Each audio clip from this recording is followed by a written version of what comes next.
இருந்தவாறே தலைகளை தாழ்த்தி நாம் ஜெபிப்போமாக. அளவற்ற அன்பினால் அணைப்பவரே, எண்ணற்ற நன்மையால் நிறைப்பவரே, அளவற்ற அன்பினால் அணைப்பவரே, எண்ணற்ற நன்மையால் நிறைப்பவரே, மாசில்லாத நேசரே, மகிமை பிரதாப பாசத்தால் பாதம் பற்றி கொள்வேனே, அடைக்கலமே உமதடிமை நானே, ஆர்ப்பரிப்பேனே அகமகிழ்ந்தே, கர்த்தர் நீர் செய்த நன்மைகளையே நித்தம் நித்தம் நான் நினைப்பேனே. எங்களை அதிகமாய் நேசிக்கிற எங்கள் அன்பின் தகப்பனே, ஆண்டவரே, இந்த அருமையான காலை வேளைக்காக உமக்கு கொடாக்கொடி நன்றி. ஓய்வு நாளாகிய இந்த நாளிலே ராஜா, அன்று உம்முடைய சமூகத்தில் வந்திருப்பது எத்தனை சந்தோஷம் எங்களுக்கு ராஜா. இந்த நேரத்திலும் கூட அப்பா, மெத்தடிஸ்ட் மென்னாக ஆண்டவரே, ஆண்கள் தினமாக கொண்டாடும் இந்த நாட்களுக்காக அன்று எங்களை நீர் உற்சாகப்படுத்தி, எங்களை ஆயத்தப்படுத்தி உம்முடைய சமூகத்தில் நீர் கொண்டு வந்ததுக்காக உமக்கு கொடாக்கொடி நன்றி ஆண்டவரே. ஆண்டவரே, நீர் எங்களை ஆசீர்வதித்திருக்கிறீர் ஆண்டவரே. ஆண்களை ஒவ்வொரு இடத்துலையும் ஆண்டவரே ஒரு ரெஸ்பான்சிபிலிட்டியோட ஒரு காரியத்திலே ஆண்டவரே அவர்கள் எப்படி அந்த காரியத்தை செய்ய வேண்டும் என்று சொல்லி ஆண்டவரே நீர் அழகாக நீர் நடத்தி வருகிற தெய்வம் ஆண்டவரே, உமக்கு கொடாக்கொடி ஸ்தோத்திரம். இப்பொழுது கூட ராஜா, இந்த ஆராதனையின் ஆரம்பம் முதல் இம்மட்டும் நீர் நடத்தினீர், இனியும் நீர் நடத்துவீர் ஆண்டவரே. நீர் எங்களோடு பேசப்போகிற அந்த வார்த்தைக்காக உமக்கு கொடாக்கொடி ஸ்தோத்திரம். அடியேனை நீர் மறைத்து கொள்ளும், உம்முடைய வார்த்தையை கேட்க வந்திருக்கிறோம். நீர் எங்களோடு பேசும், உம்முடைய நாமம் மாத்திரம் மகிமைப்படட்டும். இயேசு மூலம் ஜெபம் கேளும் பரம்பிதாவே, ஆமென். இந்த நேரத்திலும் கூட ஆண்கள் தினமாகிய இந்த நாட்களில் எதை வைத்து கர்த்தருடைய வார்த்தையை உங்களோடு பகிர்ந்து கொள்ள வேண்டும் என்று நான் யோசித்த போது எனக்கு கிடைத்த வசனம் மிகவும் ஒரு அருமையான வசனம். எடுத்தவர்கள் வாசிக்கலாம். எரேமியா 31 அதிகாரம் வசனம் 3. எரேமியா 31 வசனம் 3. பூர்வ காலம் முதல் கர்த்தர் எனக்கு தரிசனையானார் என்பாய். ஆம், அநாதி சிநேகத்தினால் உன்னை சிநேகித்தேன், ஆதலால் காருண்யத்தினால் உன்னை இழுத்து கொள்ளுகிறேன். அநாதி சிநேகம், லவ், காட்ஸ் லவ். இந்த காரியத்தை குறித்து நம்ம நிறைய விதமாக நம்ம கேட்டிருக்கலாம். அன்பு இன்னைக்கு உள்ள காலத்தில் தனிந்து போயிருக்கிறது. we all know love has reduced. அன்பு நிறைய விதத்தில் தனிந்து கொண்டிருக்கிறத நம்முடைய வாழ்க்கையிலே நாம் உணர்கிறோம். நம்முடைய குடும்பத்தை எடுத்துக்கொண்டால் many in our family or friends நம்மிடத்து சொல்லுவாங்க, they will say that நான் உங்களோட அன்பாக இருக்கிறேன் என்று சொல்வார்கள். ஆனால் அந்த அன்பு எப்பவுமே ஒரு நிபந்தனையாக தான் இருக்கும். என்னிடத்தில் யாராவது அன்பாக இருந்தால் நானும் அவர்களிடத்தில் அன்பாக இருப்பேன். இதுதான் உலகம். உங்களிடத்தில் அநேகர் சொல்வார்கள் நான் உங்களோடு அன்பாக இருக்கிறேன் என்று சொல்லி. ஆனால் ஒரு கஷ்டம் வந்துவிட்டால், ஒரு கேள்விக்குறி வரும்போது நிறைய பேர் ஓடி போயிடுவாங்க. எல்லாரும் ஓடி போவாங்கன்னு நான் சொல்லலை, நிறைய பேர் ஓடி போவாங்க. அப்படிப்பட்ட காலகட்டத்தில் நாம் இருக்கிறோம். இந்த நேரத்தில் நாம் தியானிப்போம் என்றால், அப்போ உண்மையான அன்பு எது என்று சொல்லி நாம் யோசிப்போம் என்றால் அது கர்த்தருடைய அன்பு. வேதாகமும் மிகவும் அழகாக, நீங்கள் பழைய ஏற்பாட்டை பார்த்தாலும் சரி, புதிய ஏற்பாட்டை பார்த்தாலும் சரி, அன்பு என்கிறது ஆரம்பம் முதல் முடிவு வரை என்னாலும் நம்மளை காக்கிறது என்றால் அது கர்த்தருடைய அன்பு. அநாதி சிநேகம், அநாதி சிநேகம் என்றால் அளவற்ற அன்பு. God is described as he has an agape love for us. கிரேக்கத்திலே அகாப்பே என்றால் செல்ஃப்லெஸ் லவ், அதாவது இது நிபந்தனை அற்றது. நீங்கள் நம்ம வாழ்க்கையில் எத்தனை நேரம் நம்ம சந்தோஷமாக இருக்கிறோம், ஆண்டவர் நம்மளை ஆசீர்வதிக்கிறார். நம்ம ஆண்டவர் நம்மளை ஆசீர்வதிக்கும் போது நம்ம துதிப்போம், ஆண்டவரே உமக்கு ஸ்தோத்திரம், ஆண்டவரே நீர் நல்லவர், ஆண்டவரே நீர் வல்லவர் என்று சொல்லி அவரை துதிப்போம். ஆனால் கொஞ்சம் ஆசீர்வதித்து ஒரு நல்ல சுச்சுவேஷனில் இருப்போம், ஒரு கம்ஃபர்டபுளான சுச்சுவேஷனில் இருக்கும்போது ஆண்டவரை துதிக்கிறதை நம்ம மறந்து போவோம். அந்த நேரத்திலையும் ஆண்டவர் நம்மளை கைவிடுகிறாரா? அவர் கைவிடுகிறது. அதுதான் அநாதி ஸ்நேகம். அநாதி ஸ்நேகம் என்றால் என்ன வந்தாலும் சரி அவளுடைய ஸ்நேகம் நம்மளை விட்டு அகன்று போகவே செய்யாது. எப்பவும் நம்மளை ஹெல்ப் பண்ணுறதுக்கு அவர் ரெடியாக இருப்பார். He is always ready, he is always with us. That is called அநாதி ஸ்நேகம். இந்த எரேமியா 31ஆம் அதிகாரத்தை நாம் வாசிக்கும்போது இந்த வசனம் எதுக்கு எரேமியாவின் மூலமாக இந்த இடத்துல குறிப்பிட்டிருக்கப்பட்டிருக்கிறது என்றால், அந்த காலத்தில் இஸ்ரேல் ஜனங்கள் 70 வருஷத்துக்கு ஆண்டவர் அவர்களை அடிமையாக பாபிலோனியருக்கு கொடுக்க இது ஆண்டவருடைய சித்தம். ஏனென்றால் இஸ்ரேல் ஜனங்கள் பல நேரம் ஆண்டவருக்கு அவர்கள் கீழ்ப்படியாததினாலே பல நேரம் ஆண்டவரை துக்கப்படுத்தினார்கள். அப்பொழுது இந்த 70 வருஷம் அனுமதிக்கப்பட்டது. இந்த 70 வருஷம் அனுமதித்து நிறைய பேர் சிறையுடன் ஸ்லேவாக பாபிலோனுக்கு கொண்டு போகப்பட்டார்கள். பாபிலோனுக்கு கொண்டு போகப்பட்ட இந்த இஸ்ரேல் ஜனங்கள் ரொம்ப மன கஷ்டத்தில் இருந்தாங்க. நீங்கள் எரேமியா தீர்க்கதரிசி ஃபஸ்ட்டிலேருந்து நீங்கள் வாசித்தீங்கன்னா அவங்க பட்ட கஷ்டங்கள் எல்லாம் இருக்கும். ஆனால் ஆண்டவர் இந்த காரியத்தை அனுமதித்திருக்கிறார். அவர்கள் அந்த கஷ்டத்தின் மத்தியிலேயே நிறைய காரியத்தை அவர்கள் விட்டு விட்டார்கள். அவர்கள் எருசலேம் தேசத்தில் என்னெல்லாம் செஞ்சார்களோ, ஆலயத்தில் எப்படி ஆண்டவரை வழிபட்டார்களோ, ஆனால் பாபிலோனுக்கு போன பிறகு அவர்கள் அந்த காரியத்தெல்லாம் விட்டு விட்டார்கள். நீங்கள் சங்கீதம் 137 நீங்கள் வாசித்தீர்கள் என்றால் எஸ்ரா எழுதின சங்கீதம். அதில் அந்த சங்கீதத்தை நீங்கள் வாசிக்கும்போது இஸ்ரேல் ஜனங்கள் அதுவும் இஸ்ரேல் குமாரத்திகள் ஆண்டவரை ரொம்ப துதித்து பாடுவார்களாம். அவர்களுக்கு துதித்து பாடணுன்னா ரொம்ப ஆசை. they will sing unto the Lord like anything. ஆனால் அந்த 137வது சங்கீதத்தை நீங்கள் வாசித்தால் அதில் என்ன சொல்லப்பட்டிருக்குன்னா, சியோன் குமாரத்திகள் என்ன செய்வாங்களாம், பாபிலோன் ஆற்றங்கரையில் உட்கார்ந்து சியோனை நோக்கி பார்த்து கொண்டு அவர்கள் புலம்பி அழுது கொண்டிருப்பார்களாம். அவர்கள் என்ன சொல்லுவார்களாம், ஒரு அந்நிய தேசத்தில் என் தேவனை நான் எப்படி புகழ்ந்து பாடுவேன், எனக்கு இவ்வளவு கஷ்டம் இருக்கும்போது நான் எப்படி துதிப்பேன் என்று சொல்லி அவர்கள் சியோனை நோக்கி அவர்கள்ட்ட இருக்கிற அந்த தம்புரையும் வீணையும் அலறி செடியிலே அவர்கள் தொங்க விட்டு அவர்கள் நான் பாடமாட்டேன் என்று சொல்வார்களாம். அப்போ ஒரு கஷ்டம் வந்தவுடனே, ஒரு காரியம் நம்மளுடைய வாழ்க்கையில் வந்தவுடனே இஸ்ரேல் ஜனங்கள் அந்த காலத்தில் அப்படி துக்கித்தார்களாம். அப்போது ஆண்டவர், நீங்கள் 29ஆம் அதிகாரத்தில் எரேமியா 29 நீங்கள் வாசிக்கும்போது அவர் திரும்ப எரேமியா மூலமாக சொல்லுகிறார், நான் உங்களை சிறைப்பட்டு போக பண்ணின பட்டணத்தின் சமாதானத்தை தேடி அதற்காக கர்த்தரை விண்ணப்பம் பண்ணுங்கள், அதற்கு சமாதானம் இருக்கையில் உங்களுக்கு சமாதானம் இருக்கும் என்று சொல்லுகிறார். உங்களை சிறைப்பட்டு கொண்டு போன அந்த பட்டணத்துக்கும் ஆண்டவர் சொல்லுகிறார், நீங்கள் ஜெபம் பண்ணுங்க, ஏன்னா நீங்கள் ஜெபம் பண்ண நீங்களும் சந்தோஷமாக இருப்பீங்க என்று சொல்லி. Because God had allowed that things and people were not ready to accept. So அப்படிப்பட்ட தேவன் அவர் இன்னும் இந்த 31ஆம் அதிகாரத்தில் நீங்கள் இன்னும் வாசிக்கலாம். நீங்கள் போக போக வாசிக்கும்போது நான் உங்களை எவ்வாறு ஆசீர்வதிக்க விரும்புகிறேன், 12ஆம் வசனத்தை நீங்கள் வாசிக்கும் போது அவர் சொல்லுகிறார், சியோனின் உச்சியிலே கெம்பீரித்து கர்த்தர் அருளும் கோதுமை, திராட்சரசம், எண்ணெய், ஆட்டுக்குட்டிகள், கன்றுக்குட்டிகள் என்பவர்களாகிய இந்த நன்மைக்காக ஓடி வருவார்கள், அவர்களுடைய ஆத்மா நீர்ப்பாய்ச்சலான தோட்டத்தை போல் இருக்கும். அவர் என்ன சிச்சுவேஷன்னாலும் அதை ஆசீர்வதிக்க அவர் வல்லவராக இருக்கிறார், அவர் நம்மளோடு இருக்கிறார் என்று சொல்லி எரேமியா இந்த 31ஆம் அதிகாரத்தில் அவர் கூறுகிறார். அப்படிப்பட்ட ஆண்டவர் அவர் சொல்லுகிறார், நீ கவலைப்படாதம்மா, அநாதி ஸ்நேகம் எனக்கு உங்க மேலே இருக்கு, நான் உன்னை அன்பாக அரவணைத்துக் கொள்வேன் என்று சொல்லி. அப்படிப்பட்ட தேவன் அவர்.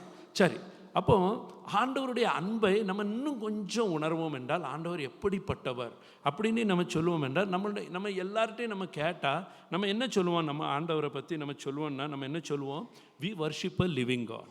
நம்ம எல்லாருக்கும் வி நோ தட் நம்ம கடவுள் ஒரு ஜீவனுள்ள தேவன். ரெண்டாவது, அவர் பரிசுத்தமுள்ள தேவன். தேவர்களிலே நிறைய பேர் வித்தியாசமாக கொண்டாடுகிறார்கள். ஆனால் நம்மளுடைய தேவன் முதலாவது அவர் ஜீவனுள்ள தேவன், ரெண்டாவது அவர் பரிசுத்தம் உள்ள தேவன், மூன்றாவதாக நாம் சொல்ல போனோமானால் அவரை நாம் சொல்லிக்கொண்டே போகலாம். He is a good God, he is a loving God, he is a just God, he is a God of mercy, he is a God of truth. நம்ம சொல்லிக்கொண்டே போகலாம் நம்ம கடவுளை பற்றி அவ்வளவு. ஆனால் இதற்கு மேலான ஒரு காரியம் நாம் சொல்லணும்னா அவர் ஒரு அன்புள்ள தேவன்.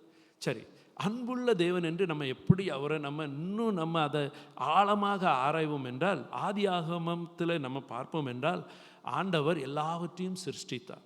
அவர் சிருஷ்டித்த பிறகு அவர் 1ஆம் அதிகாரம் 27ஆம் வசனத்தை நீங்கள் வாசியுங்கள். யாராவது ஒருத்தர். தேவன் தம்முடைய சாயலாக மனுஷனை சிருஷ்டித்தார். அவனை தேவ சாயலாகவே சிருஷ்டித்தார். போதும்.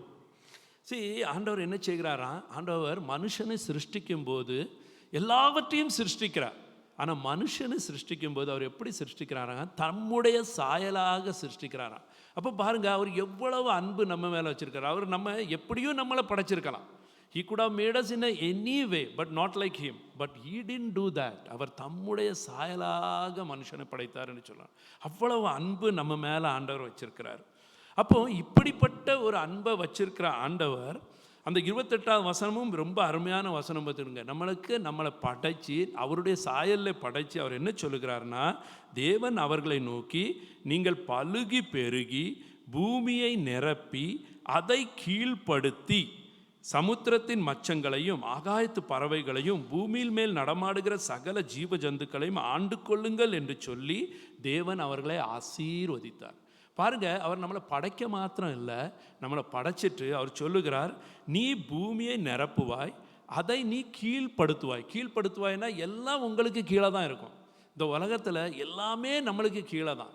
நம்ம நிறைய நேரம் ஆண்டவர்கிட்ட கேட்போம், ஆண்டவர் எனக்கு இதை தாரோம் அதை தாரோன்னு சொல்லி. ஆனால் ஆண்டவர் சொல்கிறார், நான் உனக்கு அதை ஆல்ரெடி தந்துட்டேன். அதான் there was an evangelist Spurgeon சொல்லும்போது அவர் சொல்லுவார், நம்மளுக்கு எது தேவைனாலும் நம்ம என்ன செய்யணுமா, நம்மளுடைய விசுவாச கண்ணால் நம்ம அதை பார்த்து, அது ஒரு மால் மாதிரி இருக்குமா, அந்த மாலில் போய், ஆண்டவரே எனக்கு தேவையானது இங்கே இருக்குது, நான் உங்கள்கிட்ட கேட்கன்னு தேவையில்லை, ஏன்னா நீங்கள் எனக்கு அப்பா, நான் உங்கள் பிள்ளை, நான் அப்படியே போய் நான் அதை எடுத்துக்கொள்ளலாம். ஏன்னா God has given that blessing to us. அவர் சொல்லியிருக்காரு, இந்த ஆசீர்வாதத்தை நான் உனக்கு தாரேன், எல்லாமே உனக்கு கீழே தான் இருக்குது. அப்படிப்பட்ட ஆசீர்வாதத்தை நம்மளுக்கு தந்த தேவன், அவர் அன்புள்ள தேவன். சரி, இப்படி அன்பாக அவர் இருந்து ஆதாமையும் ஏவாளையும் படைத்தார். வசனம் சொல்லுகிறது 3ஆம் அதிகாரத்தில் நீங்கள் 8ஆம் வசனத்தை வாசித்தால், பகலிலே குளிர்ச்சியான நேரத்தில் ஆண்டவர் வருவாராம். அவர் படைச்சிட்டு அவங்க தோட்டத்தில் விட்டுட்டு போகவில்லை. டெய்லி குளிர்ச்சியான வேளையில் காலை நேரத்தில் அவங்க 2 பேர்கிட்டையும் பேசுவாராம். அதான் அந்த வசனம் சொல்லுகிறது. இட் சேஸ், அந்த வசனத்தை நீங்கள் வாசித்தால், அவர் காண்கிற தேவன், அதாவது அவர் தேடி விசாரித்து, ஆதாமே நீ எங்கே இருக்கிறாய் என்று சொல்லி அவர் பேசுவாராம். 2வது, அவர் பேசுகிற தேவன், அவர்களோட உரைவாடுவார்கள். அவ்வளவு அன்பு. என் பிள்ளை நான் உருவாக்கியிருக்கேன், அவங்கள விட்டு விடாமல் அவ்வளவு. ஆனால் மனிதன் என்ன செய்தான்? பாவம் செய்த உடனே there was a gap. ஆண்டவருக்கும் மனுஷனுக்கும் ஒரு கேப் விட்டது. ஆனால் பாருங்க, such a good God he is.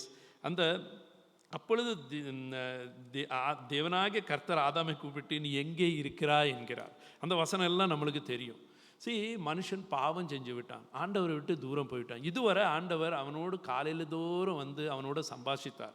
ஆனால் இப்போ பாவம் செய்து விட்டான், அவன் விலகி போனான். ஏன்னா ஆண்டவர் பரிசுத்தமுள்ள தேவன் என்று சொல்லி வேதாகம் சொல்லுகிறது. பாவத்தை அவர் பார்க்கவே முடியாது. So there was a gap. ஆனால் ஆண்டவர் என்ன செய்கிறார்? 15ஆம் வசனத்தை வாசிக்கும் போது, உனக்கும் ஸ்திரீக்கும் உன் வித்துக்கும் அவள் வித்துக்கும் பகை உண்டாக்குவேன், அவர் உன் தலையை நசுக்குவார். அந்த நேரத்தில் immediately after 3 words he says, நான் ஒரு மெசாயாவை நான் உனக்கு அனுப்ப போகிறேன். he gives that promise. எப்படி நம்ம திரும்ப ஆண்டவரோடு இணைவோம் என்றால், ஆண்டவர் சொல்லுகிறார், நான் என் குமாரனை அனுப்புவேன் என்று சொல்லி அந்த இடத்துல அவர் வாக்கு கொடுக்கிறார். how beautiful it is. யோவான் 3:16 சொல்லுகிறது அல்லவா, God so loved this world that he gave his only begotten son, whosoever believeth in him will have an everlasting life. அவர் சொல்லுகிறார், உடனே தீர்மானம் எடுக்கிறார் ஆண்டவர், என் பிள்ளை தனிமையாக இருக்கக்கூடாது. அதுதான் அவருடைய அன்பு. அவருடைய அன்பு அவ்வளவு பெருசு. எடுத்தவர்கள் வாசிக்கலாமா? 1 யோவான் 4ஆம் அதிகாரம் 9ஆம் வசனம்.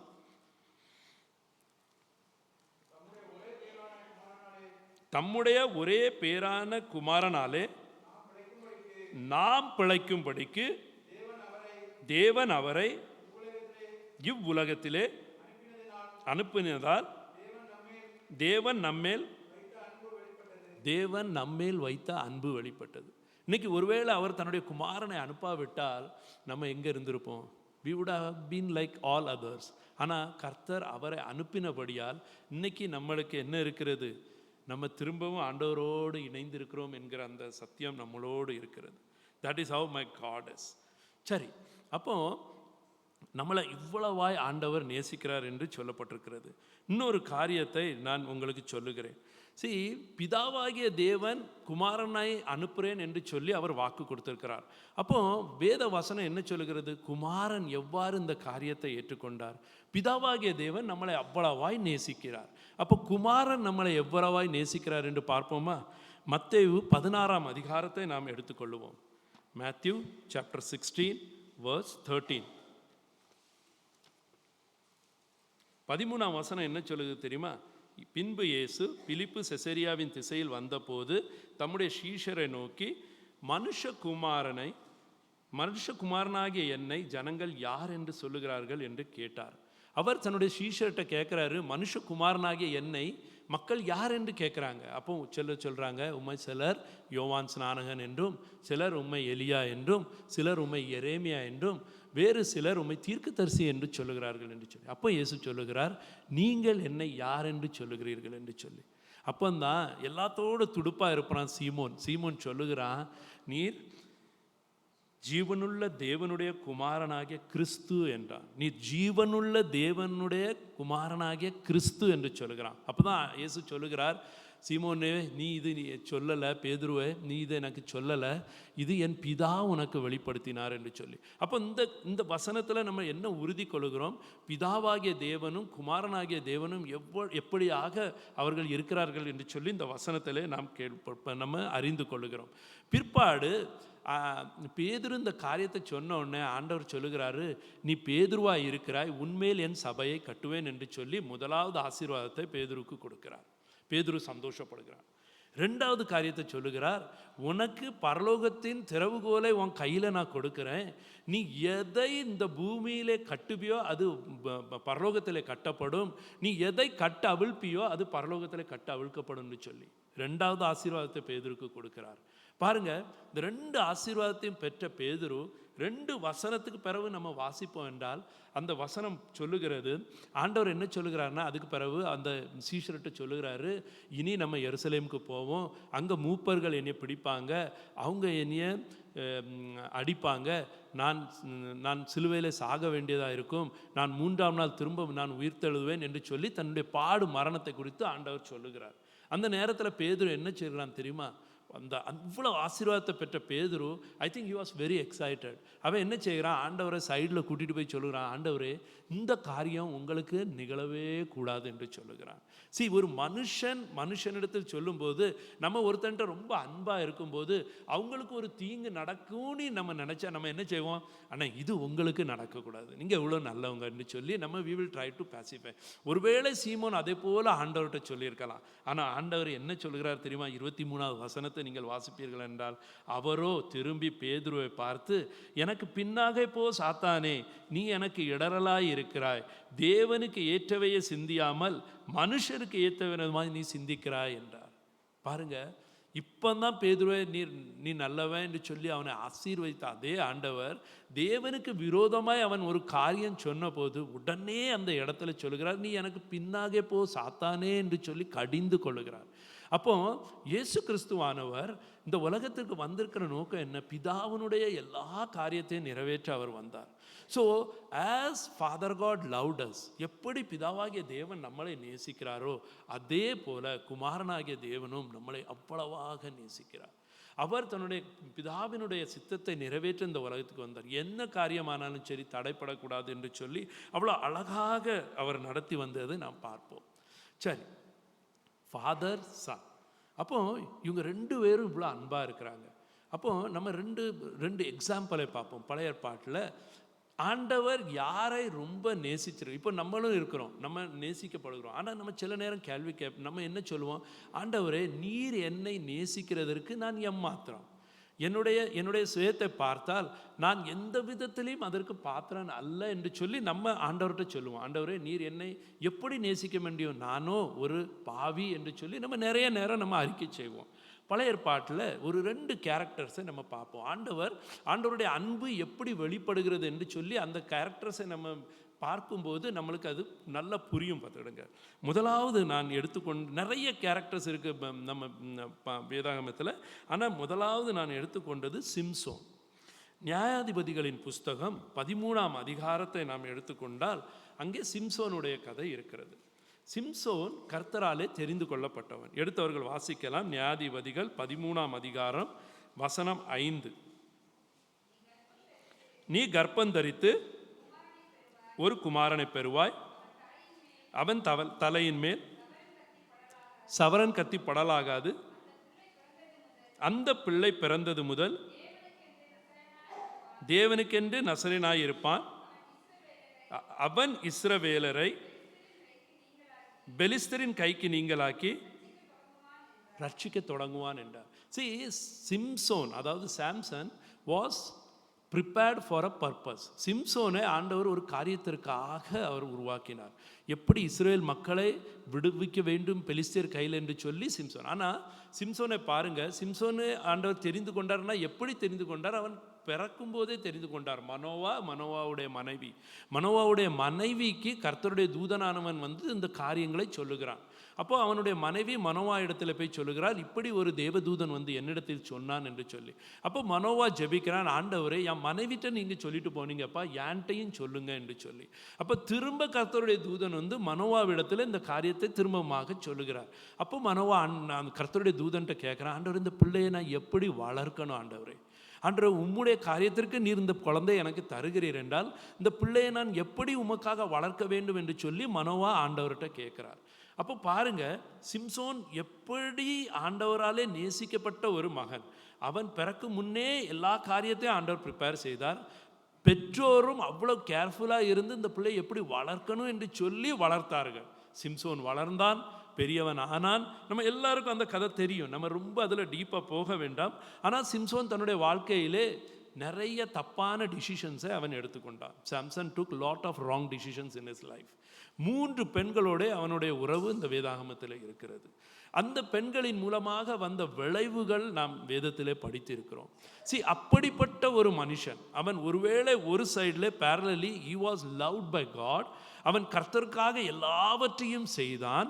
ஆனால் பேரலி இன்னொரு வாழ்க்கை அவனுக்கு இருந்தது. அந்த வாழ்க்கையிலே கர்த்தரை அவன் மிகவும் துக்கப்படுத்தினான். ஒரு நாளிலே என்ன ஆகிவிட்டது, அவனுக்குள்ளே இருந்த அந்த ஸ்ட்ரென்த் போகிவிட்டது. அந்த ஸ்ட்ரென்த் போன உடனே அவனுக்கு என்ன செய்ய என்று தெரியவில்லை. அவனை பிடித்து பெலிஸ்தியர்கள் அவனை ஒரு பெரிய ஆடிட்டோரியமில் அவனை வச்சு கூத்து பார்த்தார்கள். அவனை வைத்து நிறைய காரியங்கள் செய்ய சொன்னார்கள். அவன் எவ்வளவு பராக்கிரமசாலியாக இருந்து கர்த்தருக்காக பெரிய பெரிய காரியங்களை செய்த அதே சிம்சோன் ஒரு விளையாட்டு பொருளாக பெலிஸ்தியர் நடுவில் இருந்தான். ஆனால் கடைசியாக 16ஆம் அதிகாரத்தில் 28ஆம் வசனம் யாராவது வாசிப்போமா? அப்பொழுது சிம்சோன் கர்த்தரை நோக்கி கூப்பிட்டு, கர்த்தராகிய ஆண்டவரே, நான் என் 2 கண்களுக்காக ஒரே தீர்வையாய் பெலிஸ்தியர் கையிலே பழிவாங்கும்படிக்கு இந்த ஒரு விசை மாத்திரம் என்னை நினைத்தருளும், தேவனே பலப்படுத்தும் என்று சொன்னான். இத்தனை காரியங்களை சொன்ன பிறகு ஆண்டவர்கிட்ட சொல்லுகிறான், அந்த ஒரு விசை மாத்திரம் ஆண்டவரே என்னை நீர் பலப்படுத்தும் என்று சொல்லி. மனுஷனாக இருந்தால் நம்ம மன்னிச்சிருப்போமா? we would have not done it. ஆனால் பாருங்கள், கடவுள் இவ்வளவு அவன் செஞ்ச பொழுதிலும் அவன் ஒரே ஒரு சின்ன ஜபந்தான் பண்ணான். ஆண்டவரே இந்த ஒரு விஷயம் மாத்திரம் என்னை மன்னிங்கன்னு சொன்ன உடனே ஆண்டவர் உடனே மன்னித்து அவனுக்கு அந்த பலத்தை கொடுத்தார். அவன் தன்னுடைய வாழ்நாட்களிலே எத்தனை பெலிஸ்தியர்களை கொண்டானோ அதை விட அதிகமாக அந்த கடைசி அந்த ஒரு சின்ன ஜபத்தினாலே அவனுக்கு கிடைத்த பலத்தினாலே அவன் கொண்டான் என்று சொல்லி வேதாகமத்தில் இருக்கிறது. அப்போ அப்பேற்பட்ட சிம்சோனுக்கு கூட ஆண்டவர் மனதிறங்கி மன்னித்தார் என்று சொல்லி வசனம் இருக்கிறது. 2வது ஒரு கேரக்டரை நாம் பார்ப்போம், யோனா. நம்மளுக்கு எல்லாருக்கும் தெரியும், யோனா ஆண்டவர் சொன்னார் நீ நினைவே பட்டணத்துக்கு போ என்று சொல்லி. ஆனால் யோனா என்ன செஞ்சான்? அவன் தர்ஷிஸ்க்கு ஓடி போனான். நம்மளுக்கு எல்லாம் இந்த ஸ்டோரி தெரியும். I don't want to go much deep into the stories. ஆனால் யோனாவும் பாருங்க, அவன் மீனுக்கு வயிற்றுல இருக்கிறான், ஒன்றும் செய்ய முடியாது, hopeless situation, everything is Khan wrong. ஆண்டவருடைய ஆசீர்வாதத்தை பெற்ற யோனா அவன் கீழ்ப்படியாமைனாலே அவன் இன்னைக்கு எங்கே இருக்கிறான்? மீனுக்கு வயிற்றுல இருக்கிறான். அந்த மீன் எங்கே இருக்குது? பாதாளத்தில் இருக்கிறது. ஆனால் வசனம் சொல்லுகிறது, நீங்கள் யோனா 2ஆம் அதிகாரம் 9ஆம் வசனத்தை நீங்கள் வாசித்தால் அது எப்படி சொல்லுகிறது? வாசிங்கள். நானோவெனில் துதியின் சத்தத்தோடு உமக்கு பலியிடுவேன், நான் பண்ணின பொருத்தனையை செலுத்துவேன், ரட்சிப்பு கர்த்தருடையது. எங்கிருந்து சொன்னான்? பாதாளத்தின் வயிற்றிலிருந்து. சரி, அதே யோனா ஆண்டவராலே தெரிந்து கொள்ளப்பட்ட மகன். அவன் கீழ்ப்படியாமல் போன பிறகும் அவன் ஒன்றுமில்லை, ஹீ லாஸ்ட் எவ்ரிதிங். ஆனால் அவன்கிட்ட ஒரு இது இருந்து, ஆண்டவரேன்னு சொல்லி பாதாளத்திலிருந்து கூப்பிட்டான். அதான் தாவீது ராஜா சொன்னார்ல, ஆண்டவரே நீர் எங்கே இல்லை ஆண்டவரே, நான் எங்கே படுக்க போட்டாலும் நீர் அங்கேயும் இருக்கிறீர். அப்போ இந்த வசனம் நம்மளுக்கு எப்படி நம்மளை உறுதிப்படுத்துகிறது? நம்ம யாராக இருந்தாலும் சரி, whoever we may be a perfect person, we may be a imperfect person. நம்ம யாராக இருந்தாலும் சரி, நான் நல்லவனாக இருந்தாலும் சரி, நான் கெட்டவனாக இருந்தாலும் சரி, அது எனக்கு தான் தெரியும் நான் எப்படிப்பட்டவன் என்று சொல்லி. ஆனால் நம்மளுடைய முழு மனதோட ஆண்டவருடைய சமூகத்தில் நம்ம ஒப்பு கொடுப்போம் என்றால் அவர் நம்மளை மன்னித்து நம்மளை ரட்சிக்க அவர் வல்லவராக இருக்கிறார். இந்த 2 கேரக்டர் மூலமாக நம்ம அறிந்து கொண்டோம் இல்லவா? அதான் அதை நம்ம அப்படியே அதை சம்மரைஸ் பண்ண வேண்டும் என்றால், God accepts people for what they are. நீங்கள் எப்படி இருக்கோ அப்படியே உங்களை அவர் நேசிக்கிறார், அவர் உங்களை ஆதரிக்கிறார் என்று சொல்லி வசனம் சொல்லுகிறது. How beautiful is this verse.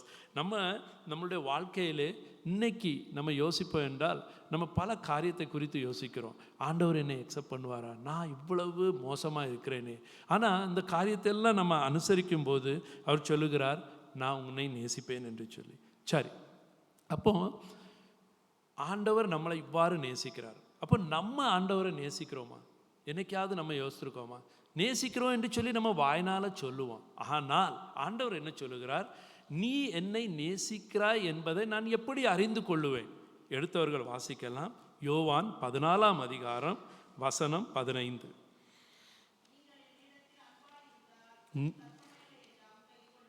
Correct. ஆண்டவர் என்ன சொல்லுகிறார்? நம்ம எப்படி ஆண்டவரை நேசிக்கிறோம் என்று சொல்லி நம்ம தெரியப்படுத்த முடியும் என்று சொல்லி இந்த வசனத்தில் சொல்லுகிறார். யோவான் 14ஆம் அதிகாரத்தில் அவர் என்ன சொல்லுகிறார்? 15ஆம் அதிகாரத்தில், நீங்கள் என்னிடத்தில் அன்பாயிருந்தால் என் கற்பனைகளை கை கொள்ளுங்கள். அப்போ ஆண்டவர் என்ன சொல்லுகிறார்? நம்ம ஆண்டவருடைய கற்பனையை கை கொண்டாலே போதும். அவர் சொல்லுகிறார், நீங்கள் என் கற்பனைகளை கை கொண்டால் என் மேலே நீங்கள் அன்பாக இருக்கிறேன் என்று சொல்லி நான் உங்களை அறிந்து கொள்வேன் என்று சொல்லி ஆண்டவர் சொல்லுகிறார். 16ஆம் வசனத்தை சொல்லுகிறார், நம்ம அவரிடத்தில் அன்பாக இருக்கிறோம் என்று நம்ம காட்டின உடனே அவர் என்ன செய்வாராம்? 16ஆம் வசனம் சொல்லுகிறது, நான் பிதாவை வேண்டிக் கொள்ளுவேன், அப்பொழுது என்றென்றைக்கும் உங்களுடனே கூட இருக்கும்படிக்கு சத்திய ஆவியாகிய வேறொரு தேற்றரவாளனை அவர் உங்களுக்கு தந்தருளுவார் என்று சொல்லுகிறார். சரி, ஐ எம் கோயிங் டு நான் கன்க்ளூஷனுக்கு நேராக வருகிறேன். ஒரு காரியத்தை இன்றைக்கி நான் உங்களோடு சொல்லுகிறேன். நம்மளுடைய வாழ்க்கையில் நம்ம எப்பவும் நம்மளுடைய மெயின்லைன் சர்ச்சஸில் நம்ம 2 காரியத்தை குறித்து அதிகமாக பேசுவோம். பிதாவாகிய தேவனை குறித்து பேசுவோம், குமாரனாகிய இயேசுவை குறித்து நம்ம அதிகமாக பேசுவோம். ஆனால் தேற்றரவாளனாகிய பரிசுத்த ஆவியை குறித்து நம்ம அதிகமாக சிந்திக்கிறதில்லை, அதிகமாக பேசுகிறதில்லை. ஆனால் வசனம் ரொம்ப அருமையாக சொல்லுகிறது. இயேசுவானவர் சிலுவையிலே அவர் மரிக்கும் முன்பதாக தன் சீஷரிடத்தில் சொன்னார், நான் போகிறேன், ஆனால் நான் பிதாவிடத்தில் வேண்டிக் கொள்ளுவேன், தேற்றவாளனாகிய பரிசுத்த ஆவியை அவர் உங்களுக்கு அனுப்புவார், அவர் உங்களோடு இருப்பார் என்று சொல்லி.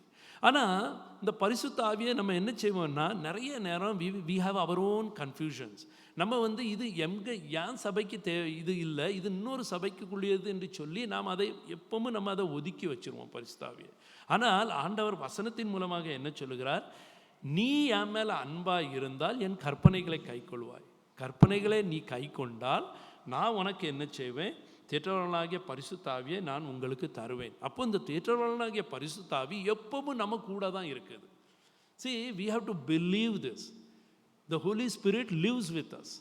பரிசுத்த ஆவி நம்ம 1 கொரிந்தியர் 12ஆம் அதிகாரத்தில் பரிசுத்த ஆவியின் நிறைய கிஃப்ட்ஸை குறித்து இருக்குது. Gifts of Holy Spirit. அது டோட்டலி டிஃப்ரெண்ட். அது என்னதுன்னா, நீங்கள் பரிசுத்த ஆவியிடத்தில் நீங்கள் கேட்டால் அது உங்களுக்கு gift of wisdom, gift of knowledge, gift of prophecy, gift of interpretation, நிறைய கிஃப்ட்ஸ் இருக்குது. அதெல்லாம் உங்களுக்கு பரிசுத்த ஆவியானவர் தருவார். ஆனால் நீங்கள் அதை கேட்டு நீங்கள் பெற்றுக்கொள்ளலாம். ஆனால் பரிசுத்த ஆவி எல்லார் கூடயும் இருக்கிறது. இன்னைக்கு நம்ம இருக்கிறோன்னா, ஒரு சின்ன பிள்ளைனாலும் சரி, ஒரு பெரிய மனுஷனானாலும் சரி, எல்லாரோடும் பரிசுத்த ஆவி இருக்கிறார் என்பதை நாம் உணர வேண்டும். நிறைய நேரம் நம்ம சொல்லுவோம், இந்த உலகத்தாரை பார்த்து நம்ம சொல்லுவோம், நான் இவ்வளவு ஆண்டவரை நேசிக்கிறேன், ஆண்டவர் என்னை நேசிக்கிறாரு, ஆனால் அவன் எவ்வளவு நல்லா இருக்கிறான், அவன் எவ்வளவு மேன்மையாக இருக்கிறான், அவன் எவ்வளவு செல்வாக்காக இருக்கிறான், அப்போ அவனுக்கும் எனக்கும் என்ன வித்தியாசம் என்று சொல்லி ஒருவேளை நீங்கள் உங்களுக்குள்ளே கேட்டுக்கொள்ளலாம். ஆனால் தெரியுமா, நிறைய வித்தியாசங்கள் இருக்கிறது. ஆனால் 2 வித்தியாசத்தை நான் சொல்லுகிறேன். உங்களுக்கும் எனக்கும் ஆண்டவர் ஒரு காரியத்தை கொடுத்துருக்கிறார். நீ கிறிஸ்துவை பின்பற்றுகிறதுனாலே உங்களுக்கும் எனக்கும் கொடுக்கப்பட்ட ஒரு விசேஷித்த கிஃப்ட் என்ன தெரியுமா? முதலாவது மரணம் மற்றவர்களுக்கு வரலாம், அதோடு அவர்கள் முடிந்து போவார்கள். தேர் ends their life. ஆனால் உங்களுக்கும் எனக்கும் என்ன தெரியுமா? நித்திய வாழ்வை ஆண்டவர் தந்திருக்கிறார். மரணம் என்பது அது ஜஸ்ட் அ வேர்டு. நம்ம இந்த உலகத்தில் வாழுகிறோம், கண்ணை மூடுகிறோம், ஆனால் மறு நேரத்தில் ஆண்டவரோடு அவருடைய ராஜ்யத்தில் இருக்கும்படி அந்த பெரிய ஸ்லாக்கியத்தை ஆண்டவர் உங்களுக்கும் எனக்கும் தந்திருக்கிறார். That is what is John 3:16. That is what is 1 John 4:9 என்று சொல்லுவேன். அந்த 1 யோவான் 4ஆம் அதிகாரம் 9ஆம் வசனத்தை திரும்ப ஒரு நேரம் வாசிங்க.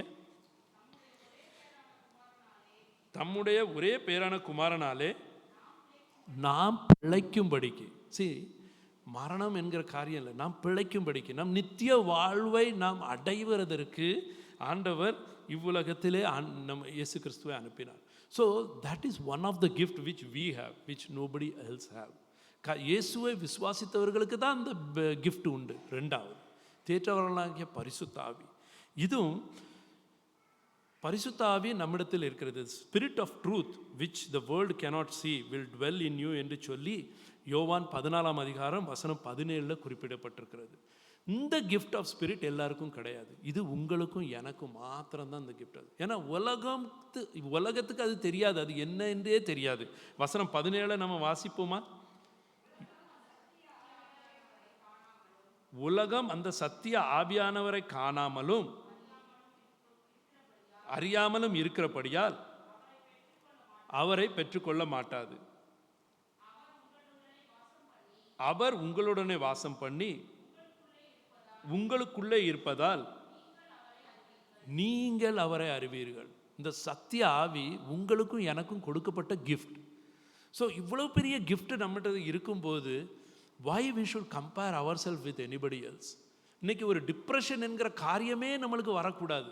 நம்மளுடைய வாழ்க்கையிலே டிப்ரெஷன் என்றே இருக்கக்கூடாது. அந்த வேர்டு வி ஷுட் நாட் நம்ம வாயினால நம்ம சொல்லக்கூடக்கூடாது. ஏனென்றால் பரிசுத்த ஆவி நம்ம கூட இருக்கிறார். நம்மளுடைய வாழ்க்கையிலே அண்டாண்ட டெய்லி லைஃப்பில் we should learn how to lean upon that Holy Spirit. அவரை எப்படி நம்ம பற்றி கொள்ளணும் நம்முடைய வாழ்க்கையில், நம்ம அதை டெய்லி நம்ம அனுபவிக்கணும். That is what I will say, we have to enjoy the fellowship of Holy Spirit. நம்மகிட்ட அந்த பரிசுத்தாவி இருந்தும் நம்ம நிறைய நேரம் அதை நம்ம கவனித்து கொள்ளுகிறதே இல்லை. அதான் எபேசியர் 4ஆம் அதிகாரம் 30ஆம் வசனம் சொல்லுது, நீங்கள் பரிசுத்தாவியை துக்கப்படுத்தாதீர்கள் என்று சொல்லி அந்த வசனம் இருக்குது. நம்ம எப்போ பரிசுத்தாவியை துக்கப்படுத்துவோம்னா, நம்ம பரிசுத்தாவியை நம்ம if we don't count on it or if we don't lean on the Holy Spirit, நம்ம அவரை துக்கப்படுத்துவோம். நம்ம எப்பவும் ஹோலி ஸ்பிரிட்டை நம்மளோட நம்ம வச்சுருக்கணும். நமக்கு எது தேவையானாலும் நம்ம அதுக்கு தான் ஆண்டவர் தேற்றவாளனாகிய பரிசுத்தாவியே நம்மகிட்ட விட்டு போயிருக்கிறார் என்று சொல்லி வசனம் நம்மளுக்கு சொல்லுகிறது. வேறு எதுவுமே சொல்லலை. the word speaks like that. so Holy Spirit is with us. நம்முடைய வாழ்க்கையில் எபேசியர் 5ஆம் அதிகாரத்தை நீங்கள் வீட்டில் போய் வாசிங்க. எபேசியர் 5ஆம் அதிகாரம் ரொம்ப அழகாக சொல்லும். அதில் ஒரு வசனத்தை நான் உங்கள்கிட்ட வாசிக்க சொல்லுதேன். 8ஆம் வசனத்தை வாசிங்களேன். முற்காலத்தில் நீங்கள் அந்தகாரத்தில் இருந்தீர்கள், இப்பொழுதோ கர்த்தருக்குள் வெளிச்சமாக இருக்கிறீர்கள். வெளிச்சத்தின் பிள்ளைகளாய் நடந்து கொள்ளுங்கள். முதல்ல ஆண்டவரை அறியாத நேரத்தில் நம்ம எப்படி இருந்தோம்? நம்ம இருளில் இருந்தோம். ஆனால் இப்போ நம்ம ஆண்டவரை அறிந்திருக்கும் போது நம்ம வெளிச்சத்தில் இருக்கிறோம். அப்போ வெளிச்சத்தில் இருக்கிற நம்ம திரும்ப நம்ம இருளுக்கு நேராக போகக்கூடாது. we have to walk in light. அதான் அந்த அந்த அந்த அதிகாரத்தை பூரா நீங்கள் வாசித்தீர்கள் என்றால், it is walking with God in light. Because God has brought us to light. நம்ம இப்போ புதிய மனுஷனாக நம்ம இருக்கிறோம். ஸோ நம்ம எந்த காரியத்தை குறித்தும் நம்ம கவலையே படக்கூடாது. யூனோ காட் சேஸ், பரிசுத்தாவி நம்மளோடு இருக்கும்போது எவ்ரி டே நம்மளுடைய சேலஞ்சஸை ஹீ வில் டேக் கேர். ஆனால் நம்ம அவரோடு வாழ்க்கையை நடத்த நம்ம என்ன செய்யணும்? நம்மளை அனுபவித்து கொள்ளணும். We should start walking with Holy Spirit. That is what God wants. நம்மளுடைய வாழ்க்கையில் நம்மளை ஆண்டவர் பல விதத்தில் ஆசீர்வதித்திருக்கிறார். ஆனால் இந்த ஒரு காரியத்தை நம்ம பற்றி கொண்டால், இந்த ஒரு காரியத்தை நம்முடைய வாழ்க்கையில் நாம் அபியாசப்படுத்தி கொண்டால், இன்னும் நம்மளுடைய வாழ்க்கை ஒரு ஆசீர்வாதமான வாழ்க்கையாக அமையும். கடைசியாக நான் ஒரு காரியத்தை சொல்கிறேன். கர்த்தர் அன்புள்ளவர். பிதாவாகிய தேவன் நம்மளை ரொம்ப நேசிக்கிறார். குமாரன் நம்மளை நேசிக்கிறார். பரிசுத்தாவியே நம்மளுக்கு தந்திருக்கிறார். இவ்வளவு ஆசீர்வாதத்தை பெற்றிருக்கிற நம்ம ஒரு நாளும் முறுமுறுக்கவும் கூடாது, நம்ம ஒரு நாளும் பயப்படவும் கூடாது. பயமே நம்மளுக்குள்ளே இருக்கக்கூடாது. ஆனால் நான் உங்கள்கிட்ட சொல்லுகிறேன், நான் அந்த இடத்துல நிற்கிறேன், பயப்படக்கூடாது என்று நான் சொல்லுகிறேன். ஆனால் என்னிலே நான் ரொம்ப பயப்படுவேன். பார்த்துக்கிடுங்க, நான் நிறைய நேரம் எனக்குள்ளே ஒரு இது உண்டு.